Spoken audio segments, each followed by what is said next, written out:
Hello नमस्कार दोस्तों, आप सभी का इस चैनल पे स्वागत करता हूं। मैं अमनदीप लांबा आज आपके साथ डिस्कस करने वाला हूं रिसर्च प्रोसेस के बारे में और रिसर्च प्रोसेस से जुड़ी हुई सभी चीज़ें डिस्कस करूंगा। रिसर्च आपके कैसे करनी चाहिए वो चीज़ें आपकी मैं डिस्कस करने वाला हूं। उसके साथ साथ लिटरेचर रिव्यू और भी जो कंपोनेंट्स होते हैं वो भी ऑलरेडी इसमें डिस्कस करूंगा ताकि आपको सभी चीज़ें एक वीडियो में आपको मिल सकें, राइट। तो इस वीडियो को लास्ट तक जरूर देखते रहें ताकि आपको पता लग सके सभी चीज़ें, राइट। चलिए शुरू करते हैं। रिसर्च प्रोसेस में आपकी जो भी जर्नी होती है वो आपके अननोन से नोन तक जर्नी होती है, या फिर आपकी जो थ्योरीज होती हैं उनसे आपकी कुछ हम और कुछ देखने का प्रयास करते हैं। आपके नोन से अननोन तक भी जर्नी होती है, उसको फिर बाद में हम नोन में मिल जाता है क्योंकि हम उसको वेरीफाई कर लेते हैं, राइट। तो ये चीज़ें आपकी मिलती हैं। आपके इंपॉर्टेंट डिसीजंस की बात करें तो जो भी आपकी जर्नी होती है, जर्नी में आपके फाइंड आउट करना है कुछ ना कुछ जो चीज़ें आपकी रिसर्च क्वेश्चन है, रिसर्च प्रॉब्लम है, उनको हमें देखना है, उनको हमें फाइंड आउट करना है और उसके साथ साथ उसमें उस फाइंड आउट करके हमें आंसर देने का प्रयास करना है, यानी कि हमें उनमें आपका कंक्लूजन देने के प्रयास करना है।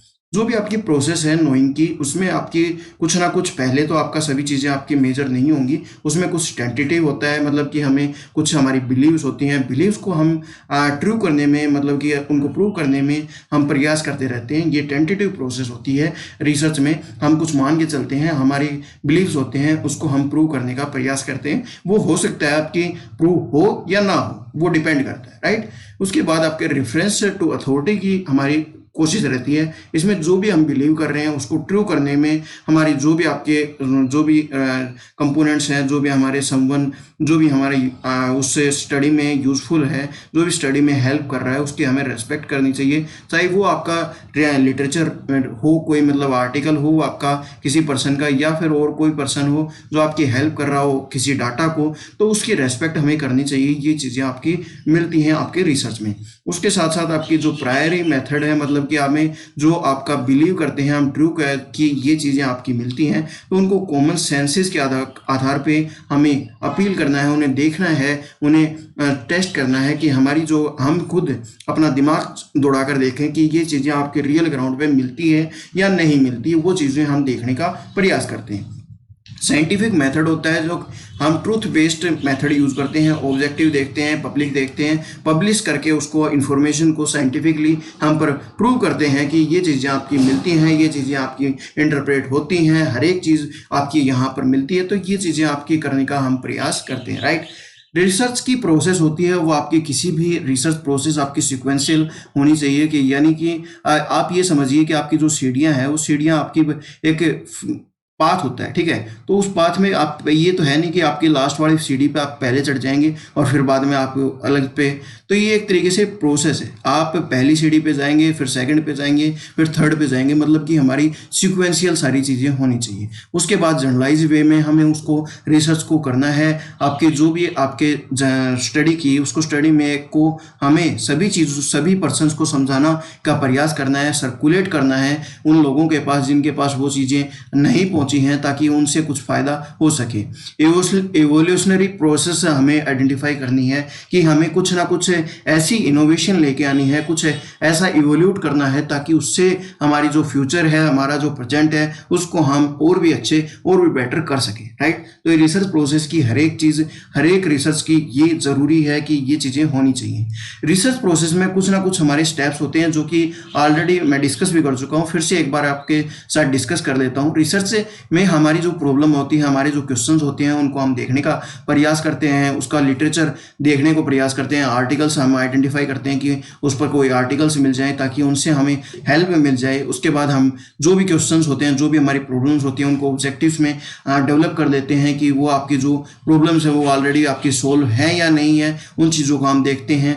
हम रिसर्च का डिज़ाइन बनाने का प्रयास करते हैं और उसमें कितने सैंपल्स हम यूज़ करेंगे, कितने सैंपल्स हम कलेक्ट करेंगे, वो चीज़ें आपकी वहाँ पर होंगी। जो आपका डाटा है, आपके जो सैंपल्स हुए वो आपका उनमें कैसे हमें डाटा कलेक्ट करना है, ये चीज़ें हमें करनी है।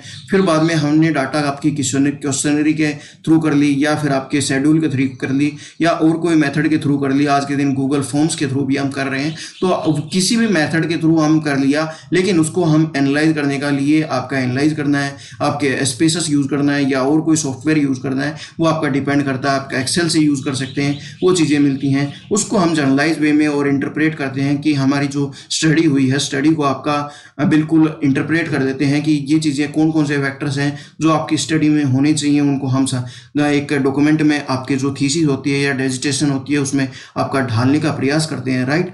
उसके बाद हम एक रिपोर्ट आपका जो आपका डिपेंड करती है, आपका एमएससी के लेवल पे है तो डिसर्टेशन होगी, आपके और हायर लेवल पे हुई तो जो भी आपका कंपोनेंट्स हैं वो हम डेवलप करने का प्रयास करते हैं, और हमारे जो रिजल्ट्स हैं होते हैं उनको प्रेजेंटेशन के थ्रू हम सेमिनार्स या फिर आपके कॉन्फ्रेंसेस में रखने का प्रयास करते हैं, राइट। तो एक पूरी की पूरी ये जर्नी होती है, जर्नी में हम ये चीज़ करते हैं। जो आपका रिसर्च प्रॉब्लम है उसमें आप ये ध्यान दें, कोई भी स्टडी हुई, कोई भी आपका इंटरव्यू होता है उसमें ये पूछा जाता है कि आपके रिसर्च प्रॉब्लम को प्लीज़ डिफाइन कीजिए। तो ये चीज़ें आपकी रिसर्च प्रॉब्लम को हम डिफाइन करने के लिए सबसे पहले तो कुछ स्टेप्स होते हैं जो कि हमें साइंटिफिकली अब कुछ हमें आइडेंटिफाई करना होता है।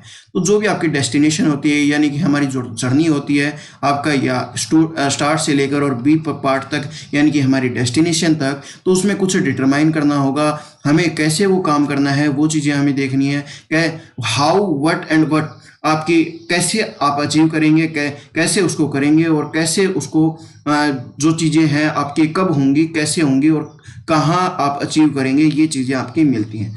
What you will do, how you will do it, what you way achieve, मतलब कि आपका अचीव क्या होगा, आप उस स्टडी से क्या फाइंड आउट करके रखने वाले हैं, राइट। लिटरेचर रिव्यू दोस्तों, लिटरेचर रिव्यू के ऊपर जो चीज़ें होती हैं वो आपका कोई भी ऑलरेडी आपकी रिसर्च होती है उसका मटेरियल मिल जाता है, उसको हमें जज करना होता है, और हमारी जो स्टडी है उसमें हमें इन्वॉल्व करना है। वो आपका डिपेंड करता है कि आप उस स्टडी को अपनी स्टडी में इन्वॉल्व करें या ना करें, वो आप पर डिपेंड करता है। आपकी रिसर्च में वो कितना फिट हो रहा है, ये एग्जिस्टिंग जो बॉडी ऑफ नॉलेज है वो आपकी रिसर्च में फिट हो रही है या नहीं हो रही, वो भी हमें देखना पड़ता है लिटरेचर रिव्यू करते समय, राइट। तो ये सबसे हमें जो भी आपकी रिसर्च होती है वो स्मार्ट लेवल पे करनी होती है, यानी कि हमें स्पेसिफिक आउटकम्स और रिजल्ट्स निकालने हैं, डिफाइन होने चाहिए, पहले से ही मेजरेबल होने चाहिए, हमें क्या अचीव करना है उसको शो करना है, क्योंकि हमें जो भी आपके मेजर करके शो करना है दूसरे पर्सन के आगे, उसी को एक तरीके से बढ़ावा मिलता है, ये चीज़ें आपकी मिलती हैं। ए से अचीवेबल मतलब कि हमें जो भी आपका जो भी हमें जॉब मिली है, जो भी हमें पीएचडी करनी है, हमारा जो रोल है उसको, कैपेबिलिटीज़ को हमें एक तरीके से अचीव करना है, ये चीज़ें मिलती हैं।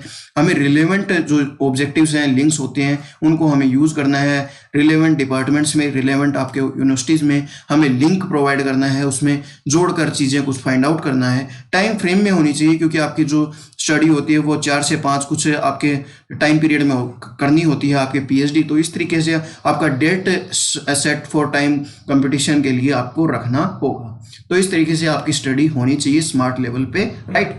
जो रिसर्च डिज़ाइन होती है दोस्तों, रिसर्च डिज़ाइन में आपके कुछ कंपोनेंट्स होते हैं, कुछ आपका उसमें रिसर्च करते टाइम आपके जो भी आपके गैदर करते हैं, जो भी आपका डेटा, उसको कैसे आप एक्सप्लेन करेंगे, कैसे कलेक्ट करेंगे, कैसे एनालाइज करेंगे, ये हमारे दिमाग में होता है। कुछ इंट्रोडक्शन पार्ट होता है, ऑब्जेक्टिव पार्ट होता है, सिग्निफिकेंस आपकी स्टडी का क्या है, मैथोलॉजी और मेथड्स कौन से आपने यूज़ किए उस स्टडी में, वो चीज़ें होती है, और हाइपोथेसिस हमने जो डेवलप की है रिसर्च में, हम क्या लेकर चले हैं, वो चीज़ें आपकी कैसे आपका प्रूव करेंगे, क्योंकि आपकी कोई भी हाइपोथेसिस हो सकती है, वो आपकी हो सकता है प्रूव हो ना हो, ये आपके मैटर करते हैं। तो ये चीज़ें आपकी पहले से लेकर चलते हैं। उसके बाद हमारी क्या लिमिटेशंस हैं, लिमिटेशंस हर स्टडी के होते हैं, क्योंकि लिमिटेशंस इस वजह से कह सकता हूँ कि आप ये सपोज कीजिए अपनी स्टडी में आपने कोई ग्लेशियर ले लिया और ग्लेशियर पे आप पहुंच ही नहीं सकते, तो आप ये उसमें लिमिटेशन डाल सकते हैं कि मैंने वहाँ पर फील्ड सर्वे नहीं किया, मैंने और कोई टूल्स में से आपका आइडेंटिफाई करने का प्रयास किया।